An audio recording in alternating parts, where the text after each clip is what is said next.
What is up, guys? My name is Sitka Regan, and we are back on F1 24 Driver Career.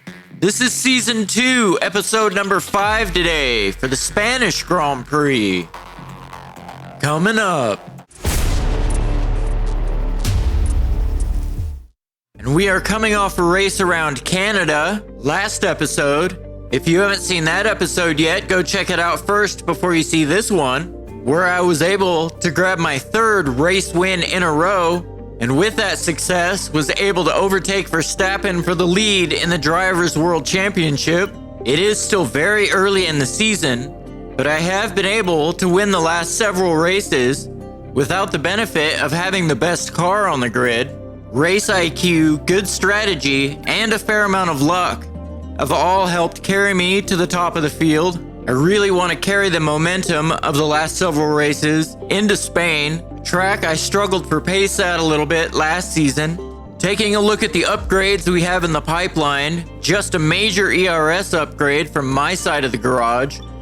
Hulkenberg currently has nothing in development, and as we take a look at the standings, I take a decent 20-point lead into Barcelona, having taken full advantage of Verstappen's mechanical DNF last race, and Leclerc also took advantage, climbing to within 6 points of Verstappen in third, and it looks like Hulkenberg decided to redevelop one of our previously failed upgrades, so we will have one upgrade heading into Barcelona. Let's head to qualifying. It's a Catalonian qualifying for you today. Welcome along to Spain, to Barcelona, and wherever you are in the world. Do you feel the need? The need for speed?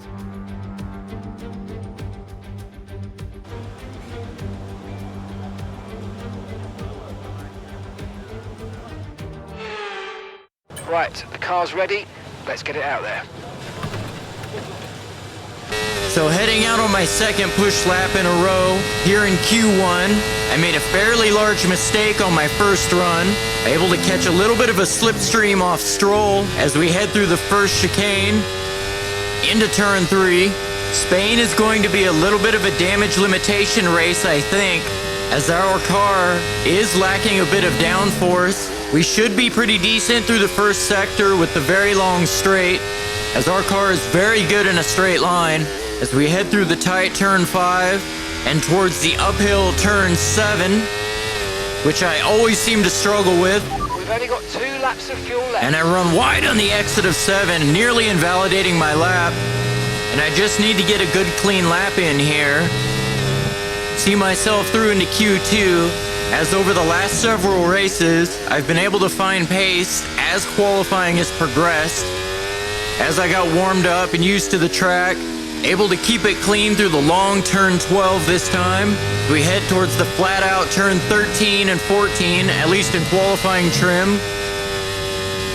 We're gonna dump the rest of the battery to the line, and that's good enough for 5th, and good enough to see us through in 11th, just ahead of our teammate, as Alonso takes the top spot in Q1 at his home race, followed closely by Verstappen and Leclerc in third. So a disconcerting top 3 for me. Okay, engine's fired up, we're set. Hopefully I can find more pace here in Q2 to compete with my rivals at the top of the driver's standings, as I'm currently in P7 after my banker run earlier in the session. I'm gonna have one run to improve my time, but as I head through the first chicane into turn 3, I find myself half a tenth down on my previous best, unable to set a faster sector 1 on a brand new set of softs, as I have a bit of a slide on the exit of turn 4, but I am able to pick up a decent chunk of time by taking a little bit of that inside curb through turn 5.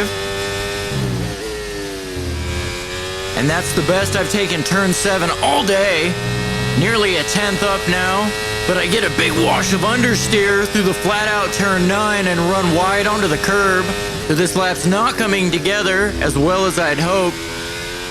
But I do have a much better turn 10, picking up nearly 2 tenths on the exit. If I can have a clean run through 12, I might pick up enough time to see myself through into Q3. And that's just 30 seconds left in the session. Through turn 14, dump the battery to the line. And that's actually a purple sector 3 and good enough to see us through in 8th. I definitely needed those 2/10ths I picked up in the final sector, as Alonso is again at the top of the timesheets in Q2, followed by Verstappen and Hamilton in 3rd, as Tsunoda in the 2nd Ferrari makes a surprise Q2 exit. Okay guys, everyone be aware, the car's ready to go. Final run of Q3. I'm on a brand new set of softs. I was unable to get a good banker lap in on my used set of softs earlier in the session. And unfortunately, our teammate was again knocked out in Q2, down in 12th. Hopefully he can find some better race pace and make his way up into the points again like he did around Canada. I feel like we could finish as high as 2nd in the constructors' standings if I could just get a little bit of support from Hulkenberg, scoring points occasionally. And so far this lap has felt the best so far this weekend in qualifying. Much better through turn 9. And if I can get a solid sector 3 and start near enough to the front of the field, I should be able to use the DRS of the faster cars to keep me in this race, as Verstappen sets the fastest time on provisional pole. We had a purple sector 1, a personal best sector 2, and that lap actually felt pretty good. And it's only good enough for 6th. That's actually a little bit disappointing. Goodbye for now then, but really we're just getting started. Make sure to join us again for Lights Out tomorrow. As Verstappen takes pole for Barcelona, Alonso will start his home race from the front row as McLaren lock out the 2nd row, and Leclerc will be a little bit disappointed down in 9th, showing that Ferrari might be struggling a bit for pace. Let's head to the grid. Welcome along everyone to sunny Spain, specifically to the Circuit de Barcelona, Catalunya. So many great moments in Formula One history have been written at this very track over the years, including Michael Schumacher's first win for Ferrari back in '96. That win was in the rain. We might have better weather here today, but we're just as overjoyed to be at the Spanish Grand Prix. It's an updated track at Catalunya, and we welcome the removal of the chicane in the final sector, shortening lap times and reducing the total running to 2.9 miles and 14 turns. This was actually the original setup for the track, but it hasn't been used since 2007. Before we begin, let's take a quick look at the grid lineup for today's race. Max Verstappen put in a fantastic lap yesterday, and he'll start from pole position. And it's Fernando Alonso alongside. As we continue through the rest of the grid today, we have Norris, Oscar Piastri, Hamilton, a Haas, Stroll, Perez, Leclerc, Russell, Tsunoda, Hulkenberg, Albon, Gasly, Ricciardo, Ocon, Sainz, Bottas, Sargent, and Zhou Guanyu. And now it's time to head down to the track. So I decided to play it a little bit more conservative this race and start on the mediums. I plan to go to the softs for my second stint, but we'll see how the tire wear goes. It leaves us the option to go to the hards instead. Clutch bite is good, gearbox is responding normally. Make sure to warm up the tyres and brakes. Warm the tyres and brakes throughout the lap, please. If it looks like the tire wear is going to be higher, we have the option to go to the hards. The goal from the start will be to not lose too many places on the medium tires to the soft runners. They will be very quick in the early laps. Parking there, nice one. That's going to give you the edge if you can get good launch as the race starts. And the 5 red lights. The Spanish Grand Prix is underway. As I get a little bit bogged down off the line, as Stroll gets a very quick start, as does Leclerc. Take the outside line heading into the first chicane, and we go all the way around the outside of Stroll and Leclerc. Very nearly hit Stroll, but we managed to find our way through, back to 6th, back to where we started. And we have a good run on Piastri as he goes defensive Into turn 4, we try to go around the outside of the McLaren.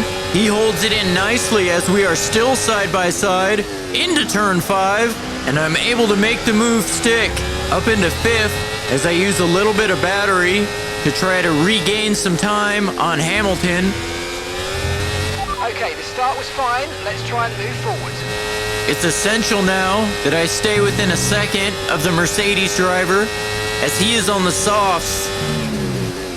And he can tow us up to Alonso, who also started the race on the medium tire. If we can stay close, our tires will come into their own later in the race, as Norris has made his way up into second, trying to chase down Verstappen for the lead, with the DRS being activated this lap as we chase Hamilton through the first chicane, having a little bit of a slide on the exit of the chicane, but still well within a second of the Mercedes driver. We also have Piastri on the mediums, acting as a buffer to Stroll on the softs behind, as I have a big slide through the mid-corner of turn 4. Use your overtake button more. It's time to utilize some of this energy. Come on. And a second slide on the exit of turn 4. I nearly lost the car twice, as now I'm going to have to burn battery to try to get back into the DRS of Hamilton ahead, as I make a bit of a mistake through turn 8, pushing too hard, trying to get back up to the Mercedes. But the car feels really slow at the moment, really sluggish. As I head down the main straight, I've dropped well out of the DRS of Hamilton. We're under attack from Piastri and Stroll and Leclerc.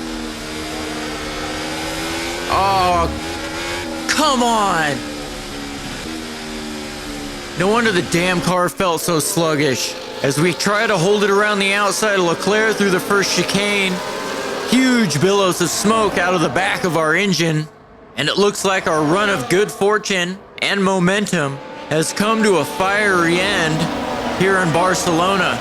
So now I can only hope that Norris, who just took the lead of the race, can hold on and limit the damage that Verstappen can do in the driver's standings, and hope that the Ferrari pace that has struggled this weekend continues to struggle.